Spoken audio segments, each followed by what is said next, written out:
नमस्कार दोस्तों, crescent education classes में आप सभी का स्वागत है। दोस्तों आज का टॉपिक है भारतीय राज्य व्यवस्था के अंतर्गत संघ राज्य संबंध एवं न्यायपालिका। दो टॉपिक पर आधारित दोस्तों 40 से अधिक एमसीक्यू आज हम डिस्कस करेंगे। दोस्तों यूके पीसीएस स्पेशल वीडियो है। पीसीएस का एग्जाम जल्दी ही होने वाला है, आरओ का एग्जाम भी होगा, तो उसके लिए वीडियो बहुत महत्वपूर्ण होने वाली है। चाहे आप पुलिस की तैयारी करते हो, पटवारी की, आरओ पीसीएस, सभी के लिए वीडियो महत्वपूर्ण है। रोज शाम को आप हमारे संग जुड़ सकते हैं, क्विज करवाते हैं हम। आज है दोस्तों पार्ट 8। कल हमने बताया था आपको कि संघ राज्य संबंध और न्यायपालिका पर आधारित आपको एमसीक्यू करवाएंगे, तो आप इस टॉपिक को एक बार पढ़ लेना। रोज हम दोस्तों आपको इसी तरह से टॉपिक देते हैं और उस पर आधारित एमसीक्यू आपको अगले दिन करवाते हैं। तो चलिए आज की वीडियो को शुरू करते हैं। आज जितने भी लोग हमारे संग जुड़ गए हैं, एक बार वीडियो को लाइक कर दें और चैनल पर नए हैं तो सब्सक्राइब करना ना भूलें। अपने दोस्तों के बीच में जरूर शेयर करें। तो चलिए शुरू करते हैं। पहला क्वेश्चन आज का, विधायी शक्तियों का केंद्र तथा राज्यों के मध्य वितरण का उल्लेख निम्न में से किस अनुसूची में किया गया है? विधायी शक्तियों का केंद्र और राज्यों के बीच में डिस्ट्रीब्यूशन का उल्लेख आपको किस अनुसूची में किया गया है? 6ठी, 7वीं, 8वीं, 9वीं। तो इसका राइट आंसर क्या है? इसका राइट आंसर है 7वीं अनुसूची में दोस्तों किया गया है। केंद्र और राज्यों के मध्य में जो भी लेजिस्लेटिव पावर है उनका वितरण 7वीं अनुसूची में किया गया है। इसके लिए भाग है 11 और अनुच्छेद है 246। ठीक है, इसके अनुसार क्या है भाई, जो संसद है और राज्य विधानमंडल है वो संघ सूची, राज्य सूची और समवर्ती सूची पर लॉ बनाने का उनको अधिकार दिया गया है। ठीक है, तो संघ सूची, राज्य सूची और समवर्ती सूची। ठीक है, ये आप याद करिएगा। चलिए आगे बढ़ेंगे। अगला देखिए, संघ तथा राज्यों के मध्य वित्तीय संबंधों की विवेचना किसमें की गई है?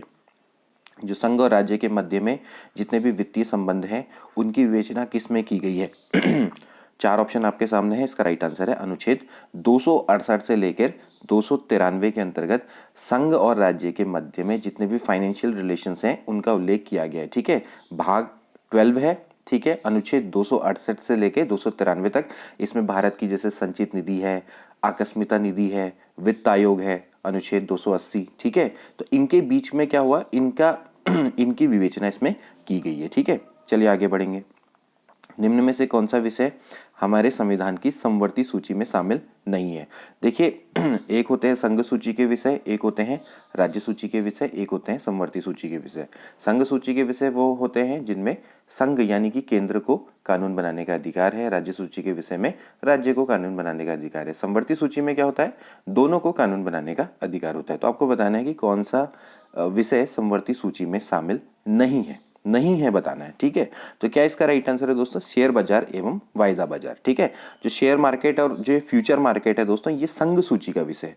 इसमें कानून बनाने का अधिकार केंद्र सरकार को होता है। ठीक है, जबकि ये सभी क्या है, समवर्ती सूची के विषय हैं। ठीक है, ये पहले क्या हुआ करता था कि जो वन्य जीव एवं पक्षियों का संरक्षण है ना, ये राज्य सूची का विषय हुआ करता था। कभी ये राज्य सूची का विषय हुआ करता था, लेकिन 42वां संविधान संशोधन 1976 के द्वारा इसको राज्य सूची से हटाकर समवर्ती सूची में डाल दिया गया। ठीक है, चलिए आगे बढ़ेंगे। निम्न में से कौन सा विषय राज्य सूची से हटाकर समवर्ती सूची में सम्मिलित किया गया? तो भाई अभी मैंने आपको बताया था कि कौन कौन सा किया गया था। वन्य किया गया था, ठीक है, न्याय प्रशासन भी किया गया, जनसंख्या नियंत्रण भी किया गया है। ठीक है, तो उपरोक्त सभी इसका राइट आंसर है। पहले दोस्तों ये सभी के सभी विषय राज्य सूची के हुआ करते थे, लेकिन इनको 42वां संविधान संशोधन 1976 बहुत इंपॉर्टेंट है, इससे बहुत सारे प्रश्न बनते हैं। इनको क्या किया गया, राज्य सूची से हटाकर समवर्ती सूची में शामिल कर दिया गया। ठीक है, मैं आपको बता देता हूं। देखिए, भारत का जब मूल संविधान बना था तो उस समय पर देखिए संघ सूची के 97 विषय थे। ठीक है, और राज्य सूची के 66 विषय थे। ठीक है, और समवर्ती सूची के दोस्तों ये थे 47। ठीक है, अब लेकिन कितने हो गए हैं ये भी ध्यान रखना, अब संघ के हो गए हैं 98। ठीक है, अब राज्य सूची के काफी कम कर दिए, क्योंकि राज्य सूची से काफी विषय कहां चले गए हैं, समवर्ती सूची में। तो कितने हो गए, 52। ठीक है, और सॉरी 59। ठीक है, और समवर्ती सूची में कितने हो गए, 52 हो गए, क्योंकि समवर्ती सूची में क्या हो गया, विषय बढ़ गए। ठीक हो गया, तो अब है आंकड़ा 98, 59 और 52। पहले कितना था, 97, 66 और 47 था ये आंकड़ा। ठीक, तो ये भी पूछा जा सकता है, ये पूछा जाता भी है। ठीक, अगला देखेंगे, निम्न में से किसने भारत में स्थानीय सरकारों के लिए ओम्बुड्समैन, ओम्बुड्समैन समझते हैं, यानी लोकपाल की स्थापना की सिफारिश की थी। किसने की थी? बलवंत राय मेहता, प्रथम प्रशासनिक सुधार आयोग, द्वितीय प्रशासनिक सुधार आयोग, या फिर के संथानम समिति। इसका राइट आंसर क्या है दोस्तों? जो सेकंड आपका एडमिनिस्ट्रेटिव रिफॉर्म कमीशन है, यानी कि द्वितीय प्रशासनिक सुधार आयोग है, इसने ही दोस्तों क्या किया था? लोकपाल की स्थापना की का सुझाव दिया, यानी कि स्थानीय सरकारों के लिए एक ombudsman होना चाहिए, लोकपाल होना चाहिए। ठीक है, तो इसका गठन कब हुआ था ये भी पूछा जा सकता है दोस्तों। जो द्वितीय प्रशासनिक सुधार आयोग है 2005 में इसका गठन हुआ था और इसके अध्यक्ष थे वीरप्पा मोइली। कौन थे? वीरप्पा मोइली। ठीक है, तो ये सब चीजें आप थोड़ा पढ़ के जाना और इनसे देखना क्वेश्चन जरूर आएंगे, डायरेक्टली भी और इनडायरेक्टली भी आ सकते हैं। ठीक है, निम्न में से कौन सा विषय समवर्ती सूची का है? समवर्ती सूची का विषय कौन सा है? देखिए, पुलिस क्या समवर्ती सूची का है? नहीं। पुलिस क्या होता है दोस्तों? राज्य सूची का विषय होता है, स्टेट का। ठीक है, आपराधिक मामले ये क्या हो सकता है? बिल्कुल, आपराधिक मामले क्या होता है दोस्तों? समवर्ती सूची का विषय है। ठीक है, संचार की बात करें दोस्तों, ये संघ का है। ठीक है, इसी तरह से विदेशी मामले भी किसका है? संघ का है। ठीक है, तो यहां पर आपको ये चीज क्लियर हो गई होगी। ठीक, कभी कभार ये क्वेश्चन भी आ जाता है कि जैसे समवर्ती सूची का विषय है तो वहां पर दोनों को विधि बनाने का अधिकार है, राज्य को भी है, संघ को भी है, लेकिन कभी कभार क्या हो सकता है कि दोनों में विभेद हो सकता है कि दोनों एक दूसरे के लॉ को ना माने, तो उस केस में किसका लॉ माना जाएगा? तो उस केस में संघ का लॉ माना जाएगा। ठीक है, तो ये भी कभी कभार प्रश्न पूछा जा सकता है। ठीक है, अगला देखो, संघ सूची में विषयों की संख्या कितनी है? तो अभी तो मैंने बताया कितनी है, 98, लेकिन ये अकॉर्डिंग क्वेश्चन बनाया गया है कि जब मूल संविधान में थे तो मूल संविधान में कितने थे? 97 थे। ठीक है, और राज्य सूची का पूछा जाएगा तो कितने होंगे? 67, बात चल रही है मूल संविधान की। ठीक है, और समवर्ती में पूछा जाएगा तो 47, और अभी की बात की जाएगी तो कितना? अभी है 59 राज्य में, और समवर्ती में कितने हैं? 52। ठीक, चलिए आगे बढ़ेंगे। अंतर्राज्यीय व्यापार पर कर लगाने के लिए कौन प्राधिकृत है? अंतर्राज्यीय व्यापार पर कर लगाने के लिए कौन प्राधिकृत है? भाई राष्ट्रपति कौन होगा? ऑफ कोर्स संसद होगी। ठीक है, इंटर स्टेट जो ट्रेड होता है वो संघ सूची का विषय है। ठीक, तो उस पे कर लगाने का, उस पे कोई कानून बनाने का अधिकार केवल किसको होता है? संसद को होता है, यानी कि संघ को होता है। ठीक है, अगला देखेंगे, भारतीय संविधान का अनुच्छेद 249 किससे संबंधित है? राष्ट्रपति की आपातकालीन शक्ति से, लोकसभा के विघटन से, संसद की प्रशासनिक शक्तियों से, या फिर राज्य सूची के विषयों के संबंध में संसद की विधायी शक्तियों से? बड़ा अच्छा क्वेश्चन है दोस्तों। आर्टिकल 249 क्या है? ये है डी वाला, राज्य सूची के विषय के संबंध में संसद की विधायी शक्तियों से। बड़ा अच्छा क्वेश्चन है। देखिए, अब राज्य सूची के विषय में भी क्या हो सकता है दोस्तों कि जो संसद है वो कानून बना सकती है। ठीक है, अब देखिए, राज्य सूची के विषय में तो राज्य बनाता है। ठीक है, लेकिन क्या है कि संसद बना सकती है। इसके लिए क्या है कि राज्यसभा में दो तिहाई बहुमत पारित होना चाहिए। 2/3 बहुमत से कोई प्रस्ताव पारित होना चाहिए, और ये मानना चाहिए कि भाई जो ये राज्य सूची का विषय है वो काफी राष्ट्रीय महत्व का है। ठीक है, तो इसलिए उस पर संसद कानून बना सकती है। ठीक है, तो ये बड़ा इंपॉर्टेंट है 249। ठीक है, 249 आर्टिकल है, ये राज्य सूची के विषय के संबंध में संसद की विधायी शक्तियों से संसद को विधायी शक्ति मिली हुई है। ठीक है, अगला देखो, वे विषय जिन पर केंद्र और राज्य सरकार दोनों कानून बना सकती है क्या होता है? समवर्ती सूची। इसमें ज्यादा आपको सोचने की बात नहीं है। ठीक है, और मैंने पहले ही बता दिया कि अगर कहीं पर विरोध होगा तो वहां पर क्या होगा कि संसद द्वारा जो बनाया गया विधि होगा वही वैलिड माना जाएगा। ठीक है, भारतीय संविधान में अवशिष्ट शक्तियां किस में निहित है? अब अवशिष्ट शक्तियां वाला भी मैंने आपको लास्ट टाइम बताया था। अब अवशिष्ट शक्तियां कौन सी हैं? देखिए, अभी जो हमने पढ़े 7वीं अनुसूची में जितने भी हमने विषय पढ़े, अब इनमें से सारे विषय तो कवर हुए नहीं, कुछ विषय रह गए होंगे, तो उनमें किसको अधिकार है लॉ बनाने का? किसको अधिकार है दोस्तों? ये हमारी संसद को अधिकार है। ठीक है, तो ये हमने अवशिष्ट शक्तियों वाला कहां से लिया? कनाडा से लिया, कनाडा के संविधान से लिया है। ठीक है, तो आर्टिकल है 248 में यह है कि जो विषय रह गए हैं तो उनको अवशिष्ट विषय बोलते हैं। तो उनमें कानून बनाने का अधिकार किसको है? हमारी संसद को है, यानी कि संघ को है। तो वो कनाडा के संविधान से हमने लिया, जबकि अमेरिका और ऑस्ट्रेलिया में उल्टा है। अमेरिका ऑस्ट्रेलिया में क्या होता है कि राज्यों को होता है बनाने का अधिकार। ठीक है, चलेंगे आगे बढ़ेंगे। अंतर्राज्यीय परिषद के गठन के संबंधित अनुच्छेद। अंतर्राज्यीय परिषद ये भी एक बड़ा इंपॉर्टेंट है, बहुत बार पूछा जाता है अंतर्राज्यीय परिषद से। तो अंतर्राज्यीय परिषद दोस्तों क्या है? अनुच्छेद 263। अंतर्राज्यीय परिषद यानी इंटर स्टेट काउंसिलिंग का प्रावधान किया गया था। ठीक है, और इसका सुझाव किसने दिया था? सरकारी आयोग ने। मैंने आपको लास्ट टाइम बताया भी था, सरकारी आयोग, केंद्र राज्य संबंध के लिए सरकारी आयोग का गठन किया गया था। ठीक है, तो ये हुआ था 1990 में। 18 मई 1990 में, ठीक है। ये एक संवैधानिक संस्था है, ध्यान रखना। तो अंतर्राज्यीय परिषद का गठन किससे रिलेटेड है? आर्टिकल 263 से, और इसकी स्थापना की सिफारिश सरकारी आयोग ने करी थी, और एक दोस्तों संवैधानिक संस्था है, बड़ा इंपॉर्टेंट, ठीक है। अभी हाल में ही यूके पीसीएस का भी यूपी पीसीएस का पेपर हुआ था, उसमें भी इससे प्रश्न पूछे गए थे, ठीक है। अगला देखेंगे, क्षेत्रीय परिषद यानी कि रीजनल काउंसिल का सृजन हुआ है। रीजनल काउंसिल जो सृजन है दोस्तों किसके द्वारा हुआ है? ये संसदीय कानून के द्वारा हुआ है, ठीक है। देखिए, संसद के द्वारा क्या हुआ था कि अधिनियम बनाया गया था 1956 में, और 5 क्षेत्रीय परिषदों की स्थापना की गई थी, ठीक है। एक हो गई साउथ में, ठीक है, एक हो गई नॉर्थ में, ठीक है, एक हो गई आपकी ईस्ट में, एक हो गई वेस्ट में, और एक कहाँ पर हो जाएगी? मिडल में, ठीक है। तो कितनी हो जाएंगी? 5, ठीक है। तो ठीक है, साउथ, नॉर्थ, ईस्ट, वेस्ट और मिडल, तो कुल मिला के कितनी होगी? 5 होगी, ठीक है। तो यहाँ पर ये चीज़ें आप थोड़ा सा ध्यान में रखना। अच्छा, क्षेत्रीय परिषद का कभी कभार पूछा जाता है कि अध्यक्ष कौन होता है, तो वो हमारा गृह मंत्री होता है, ठीक है। अगला देखो, संविधान के किस प्रावधान में कहा गया है कि विधि के प्राधिकार के बिना ना तो कोई कर लगाया जा सकता है और ना ही एकत्रित किया जा सकता है, ठीक है। तो भाई कौन सा अनुच्छेद है? अनुच्छेद है 265। भाई विधि के बिना आप ना ही कोई कर लगा सकते हैं, ना ही कोई टैक्स, कोई भी टैक्स इम्पोज नहीं कर सकते, ना ही कोई कर को आप कलेक्ट कर सकते हैं जब तक कि आप लॉ नहीं बनाते उस पर, ठीक है। तो अनुच्छेद 265 है इसके लिए। आगे बढ़ेंगे, निम्न में से कौन सा आयोग समिति संघ राज्यों के संबंध से संबंधित नहीं है? ठीक है, मतलब नहीं है संबंधित, ठीक है। सरकारी आयोग संबंधित है, ठीक है। राजमन्दार समिति भी है, ठीक है। पुंछी आयोग भी है, ठीक है। पुंछी आयोग वाला भी पहले एक बार पूछा जा चुका है प्रश्न, ठीक है। लेकिन इंद्रजीत गुप्ता समिति इससे संबंधित नहीं है, ठीक है।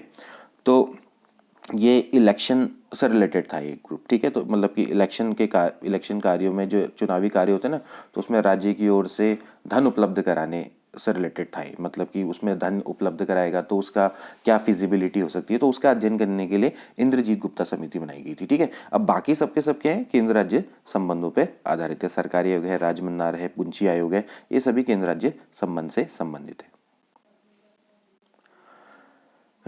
चलिए, अब अगले क्वेश्चन रहेंगे आपके न्यायपालिका पर। भारत के उच्चतम न्यायालय के न्यायाधीश नियुक्त होने के लिए निम्नलिखित में से कौन सी अर्हता अनिवार्य नहीं है? ठीक, सुप्रीम कोर्ट का जस्टिस नियुक्त होना है तो उसके लिए कौन सी अर्हता जरूरी नहीं है? भारत का वो नागरिक होना चाहिए, बिल्कुल सही है। 2 या 2 से अधिक उच्च न्यायालय में कम से कम 10 वर्ष तक अधिवक्ता रह चुका हो, ये भी दोस्तों बिल्कुल सही है, ठीक है। 2 या अधिक, ठीक है। और एक वो पारंगत विधिवेता होना चाहिए, ठीक है।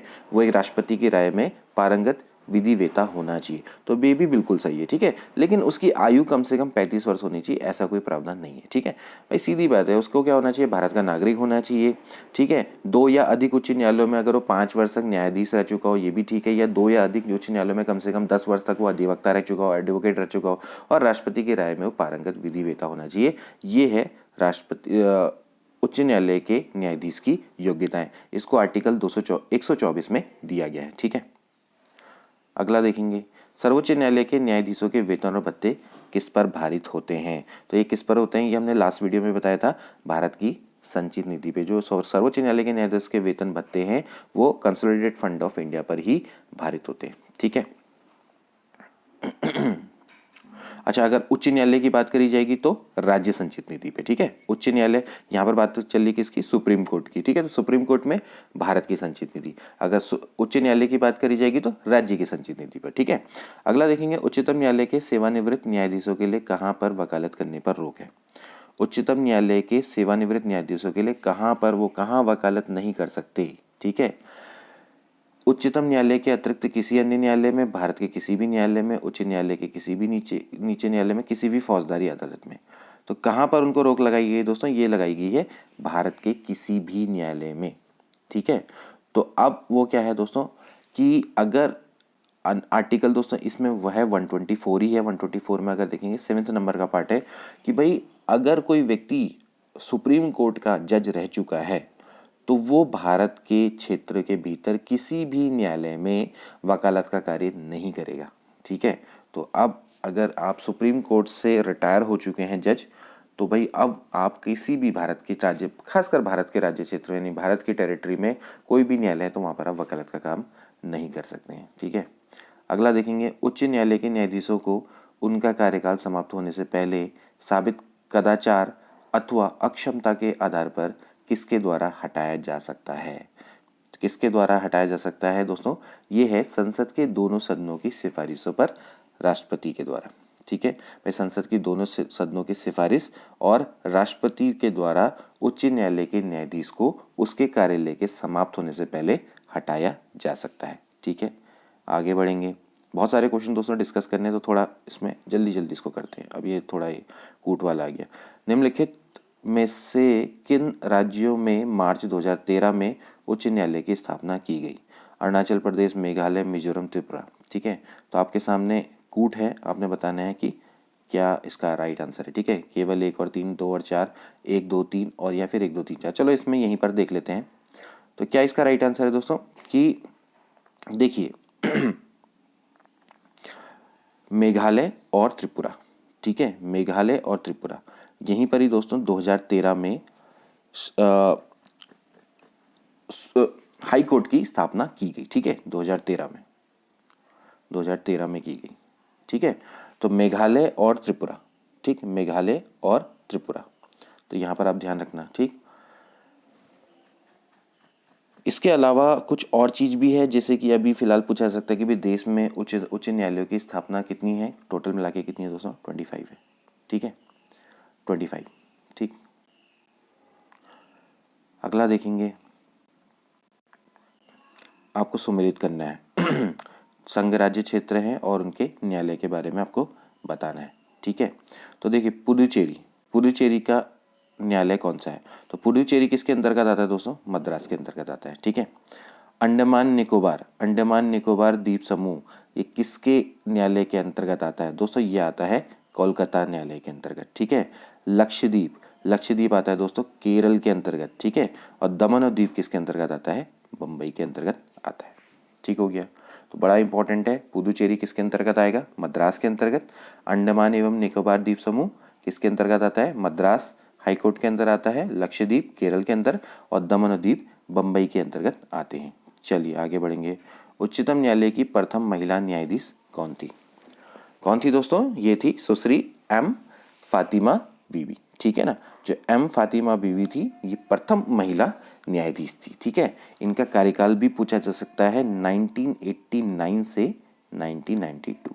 ठीक है, उसके बाद ये राष्ट्रीय मानवाधिकार आयोग की भी सदस्य बनी है। ठीक है, अगला देखेंगे, भारतीय संविधान के किस अनुच्छेद के अंतर्गत केंद्रीय प्रशासनिक अधिकरण यानी कैट के निर्णय को उच्चतम न्यायालय में चुनौती दी जा सकती है? कैट के निर्णय को चुनौती यानी कि जो केंद्रीय प्रशासनिक अधिकरण है, सेंट्रल एडमिनिस्ट्रेटिव ट्रिब्यूनल, इसके निर्णय को आप सुप्रीम कोर्ट में चुनौती दे सकते हैं। तो ये किस में दिया गया है? तो ये दोस्तों किस में दिया गया है? ये दिया गया है 323 क में। ठीक है, 323 क कहता है कि आप केंद्रीय प्रशासनिक अधिकरण है, इसके निर्णय को सुप्रीम कोर्ट में चुनौती दे सकते हैं। ठीक है, चलिए आगे बढ़ेंगे। जिला न्यायालय के न्यायाधीशों की नियुक्ति किसके द्वारा की जाती है? जिला न्यायालय के न्यायाधीशों की नियुक्ति किसके द्वारा की जाती है दोस्तों? किसके द्वारा की जाती है? राज्यपाल के द्वारा। ठीक है, जो जिला न्यायालय होते हैं उनके न्यायाधीशों की नियुक्ति राज्यपाल के द्वारा की जाती है। ठीक है, लेकिन क्या होता है कि उसके लिए वो परामर्श लेता है, किससे? उच्च न्यायालय से, हाई कोर्ट से वो परामर्श लेता है और फिर वो जिला न्यायालय के न्यायाधीशों की नियुक्ति करता है। ठीक है, आगे बढ़ेंगे। निम्न में से कौन सी रिट ऐसी है जो केवल किसी सरकारी पदाधिकारी के विरुद्ध जारी की जा सकती है? आप किसी सरकारी पदाधिकारी के विरुद्ध कौन सी रिट को जारी किया जा सकता है? ठीक है, तो इसका राइट आंसर क्या है दोस्तों? इसका राइट आंसर है परमादेश। ठीक है, परमादेश का अर्थ क्या होता है? हम आदेश देते हैं। ठीक, तो आप किसी प्राधिकारी, ठीक है, या आप कोई न्यायिक निकाय है, इनके विरुद्ध आप आदेश जारी कर सकते हैं। ठीक है, तो इस संविधान में ये शक्ति दी गई है। ठीक है, तो परमादेश इसको बोला जाता है। चलिए आगे बढ़ेंगे। सबसे पहले किस उच्च न्यायालय की ने घोषणा की थी कि बंद असंवैधानिक है? ठीक है, सबसे पहले किस उच्च न्यायालय ने घोषणा की थी कि जो बंद है वो क्या है, असंवैधानिक है। तो इसका राइट आंसर क्या है दोस्तों, इसका राइट आंसर है केरल। ठीक है, तो इसमें क्या था दोस्तों ना, एक भरत कुमार वर्सेस केरल मामला था, 1997 का मामला है ये।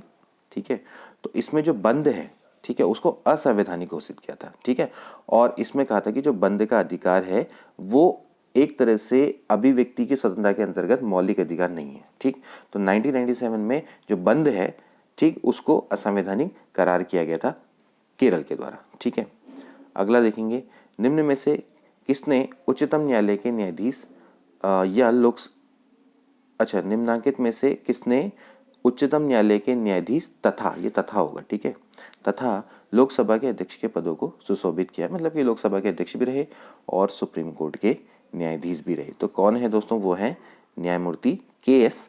हेगड़े। ठीक है, तो के.एस. हेगड़े कौन है दोस्तों, सुप्रीम कोर्ट के न्यायाधीश भी रख चुके हैं, इसके अलावा लोकसभा के अध्यक्ष भी रह चुके हैं। अगला देखेंगे, भारत के उच्चतम न्यायालय को प्राप्त है, भारत के उच्चतम न्यायालय को क्या प्राप्त है, केवल मूल क्षेत्राधिकार है, केवल परामर्श क्षेत्राधिकार है, अपीलीय और परामर्श क्षेत्राधिकार है, मूल, अपीलीय और परामर्श क्षेत्राधिकार तीनों है। ठीक है भाई, मूल क्षेत्राधिकार भी दिए गए हैं, जैसे कि भाई केंद्र राज्य में कोई विवाद होता है या 2 से 2 अधिक राज्यों के मध्य में विवाद होता है, इनको मूल क्षेत्राधिकार बोला जाता है।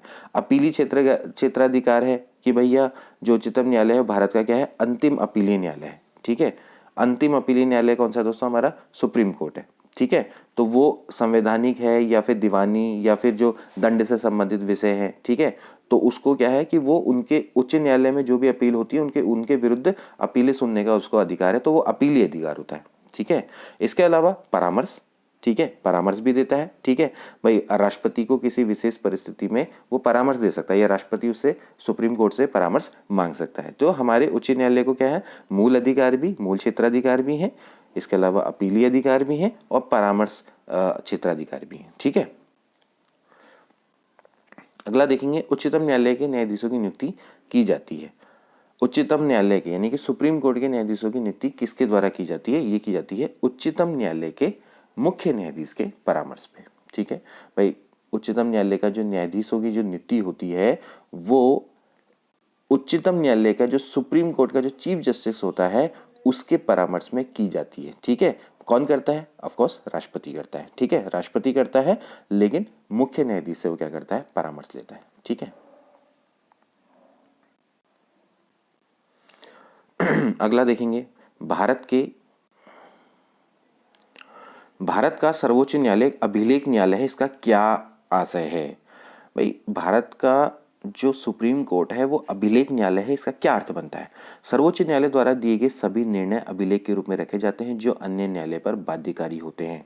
यही दोस्तों इसका राइट आंसर है। ठीक है भाई, इसके लिए आर्टिकल है 129। अगर आप देखेंगे तो जो उच्चतम न्यायालय है वो अभिलेख न्यायालय होता है, यानी कि कोर्ट ऑफ रिकॉर्ड होता है। और अभिलेख न्यायालय का मतलब है कि भाई उच्चतम न्यायालय के जो सभी निर्णय हैं वो साक्ष्य के रूप में रखे जाते हैं।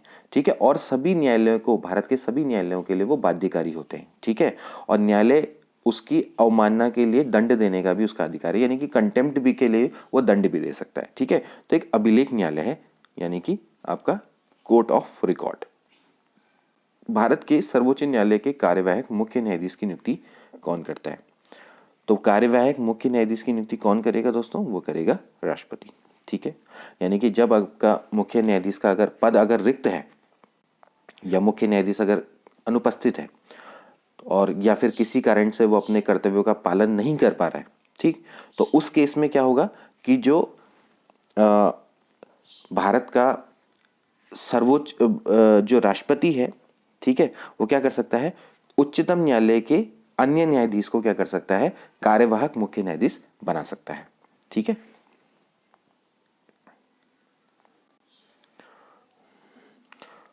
सुप्रीम कोर्ट के न्यायाधीशों की संख्या में वृद्धि करने की शक्ति किसके पास है, सुप्रीम कोर्ट के न्यायाधीशों के संख्या में वृद्धि करने की शक्ति किसको होगी दोस्तों, संसद को होगी। ठीक है, इसके लिए आर्टिकल है 124। तो 124 सीधे सीधे बोलता है कि उच्चतम न्यायालय के न्यायाधीशों की संख्या में वृद्धि करने की शक्ति संसद में निहित है। ठीक है, अभी पूछा जाता है कि कितने सुप्रीम कोर्ट में जज हैं, वर्तमान में देखा जाए तो 24 है। ठीक है, सॉरी 34 मतलब CJI को मिला के, चीफ जस्टिस ऑफ इंडिया को मिलाकर 34। ठीक है, अगला देखेंगे, उच्चतम न्यायालय में संविधान के निर्वाचन से संबंधित मामलों की सुनवाई के लिए न्यायाधीशों की कितनी संख्या होनी चाहिए।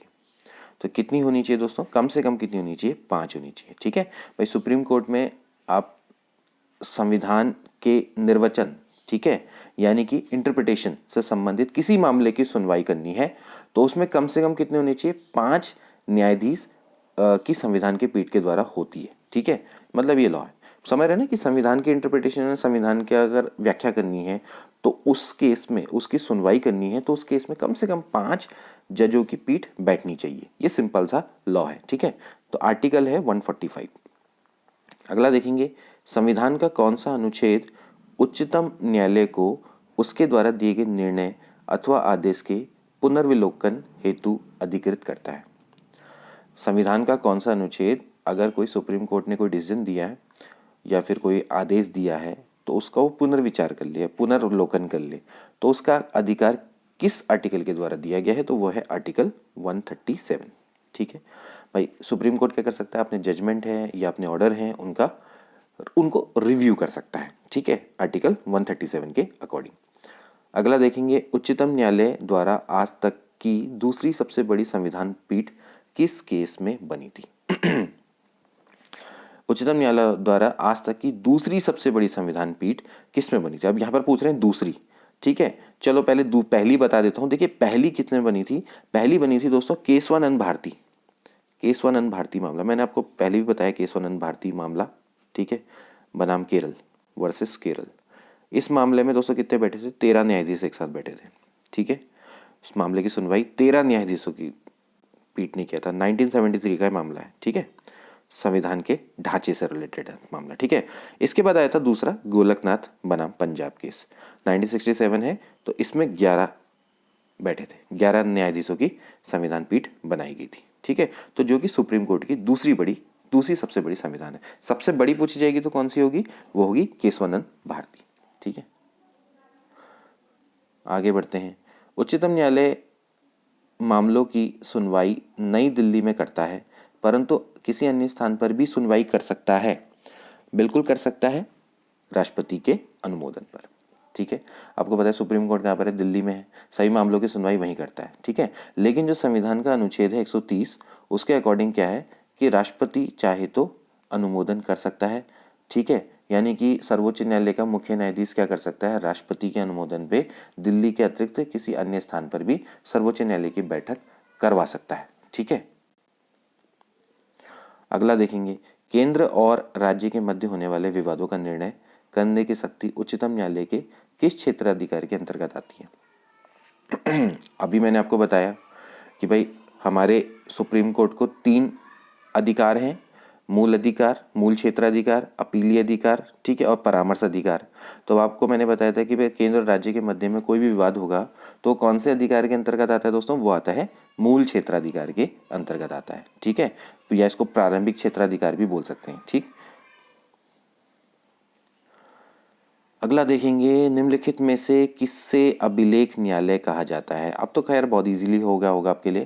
भाई अभिलेख न्यायालय किसको बोला जाता है दोस्तों, अभिलेख न्यायालय यानी कि कोर्ट ऑफ रिकॉर्ड। तो कोर्ट ऑफ रिकॉर्ड का मतलब समझ रहे ना, ये किसको बोला जाता है,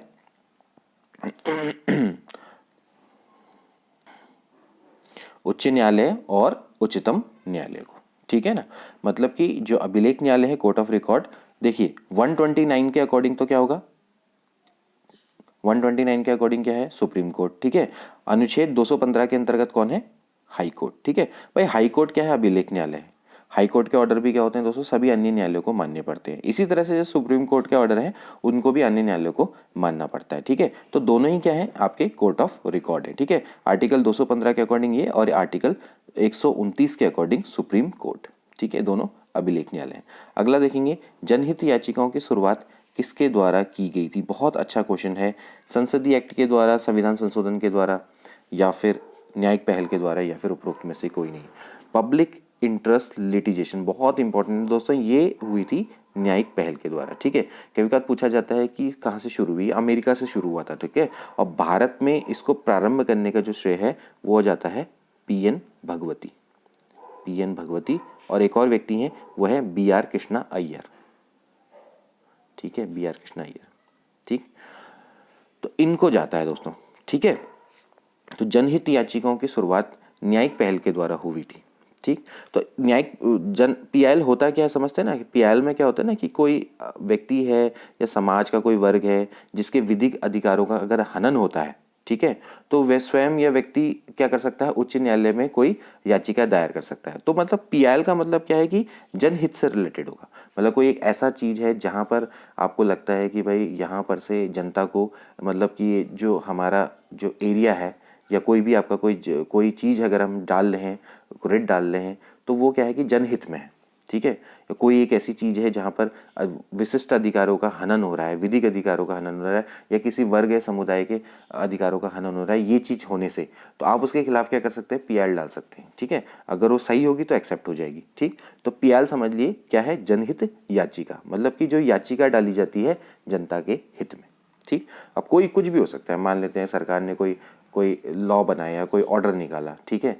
तो आपको लगता है कि जनता के हित में नहीं है, तो आपको लगता है कि उसमें उनके विशेष अधिकारों का कुछ हनन हो रहा है, तो आप क्या कर सकते हैं, जनहित याचिका उसमें डाल सकते हैं, ठीक है। तो वो उसको पीएल बोला जाता है, और ये आपका क्या है, न्यायिक पहल के द्वारा शुरू की गई, ठीक है।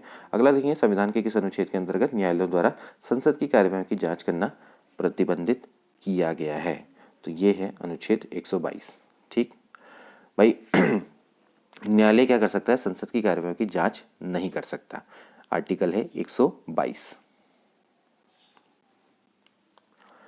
अगला देखेंगे, न्यायिक पुनरावलोकन प्रचलित है केवल भारत में, केवल अमेरिका में, केवल ब्रिटेन में, भारत और अमेरिका दोनों में। देखिए, जुडिशियल रिव्यू इसका प्रावधान भारत में भी है और अमेरिका में भी है, ठीक है। तो सीधी बात है, न्यायिक पुनरावलोकन का मतलब क्या है कि भाई कोई कार्यपालिका के किसी आदेश के विरुद्ध या विधायिका के किसी कानून पर न्यायालय के द्वारा पुनर्विचार किया जा सकता है, ठीक है। तो ये कहाँ पर है, भारत और अमेरिका दोनों में है, ठीक है। अगला देखेंगे, उच्चतम न्यायालय के न्यायाधीशों का वेतन निर्धारण किया जाता है। भाई वेतन निर्धारण किसके द्वारा किया जाता है, संसद के द्वारा किया जाता है। संसद क्या करता है, विधि बनाता है, उसके द्वारा इनके वेतन का निर्धारण किया जाता है। अगला देखेंगे, विधायी शक्तियों का संघीय सूची में सम्मिलित किसी विषय के संबंध में भारत के उच्चतम न्यायालय के क्षेत्राधिकार को बढ़ाने का अधिकार दिया गया। किसमें, भारत के राष्ट्रपति को, भारत के मुख्य न्यायमूर्ति को, संसद को, या फिर विधि एवं न्याय मंत्री को। तो इसका राइट आंसर क्या है, संसद को, ठीक है। जो विधायी शक्तियों की संघीय सूची में सम्मिलित किसी भी विषय के संबंध में अगर भारत के सुप्रीम कोर्ट के क्षेत्राधिकार को बढ़ाना है तो वो किसको दिया गया है दोस्तों, ये संसद को दिया गया है, ठीक है। मतलब कि सीधी बात है कि भाई संघीय सूची में सम्मिलित कोई भी विषय है तो उसके संबंध में भारत के सुप्रीम कोर्ट के क्षेत्राधिकार को बढ़ाने का अधिकार किसको है, संसद को है, ठीक है। निम्न में से कौन सी एक याचिका अधीनस्थ न्यायालय की कार्यपद्धति का परीक्षण करती है। अधीनस्थ न्यायालय की कार्यपद्धति का परीक्षण कौन सी याचिका करती है, कौन सी करती है दोस्तों, इसको क्या बोलते हैं, उत्प्रेषण, ठीक है। तो उत्प्रेषण क्या है दोस्तों, ये देखा जाए तो जो आपकी जो अधीनस्थ न्यायालय है यानी कि सबऑर्डिनेट कोर्ट्स हैं, तो इनके विरुद्ध जारी किया जाता है। वैसे देखा जाए तो उत्प्रेषण भी होता है, प्रतिषेध भी होता है, ठीक है। यहाँ पर हो सकता है प्रतिषेध भी होता है, तो वो भी आता है, ठीक है, प्रतिषेध, ठीक। ये दोनों क्या करती हैं, जो सबऑर्डिनेट कोर्ट्स हैं यानी कि जो दोनों आपकी अधीनस्थ न्यायालय हैं, इनके विरुद्ध जारी की जाती है, ठीक है।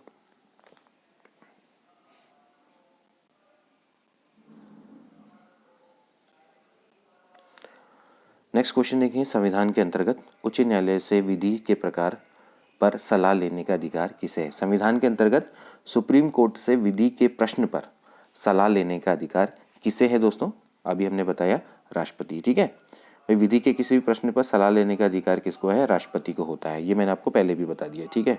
चलिए आगे बढ़ेंगे।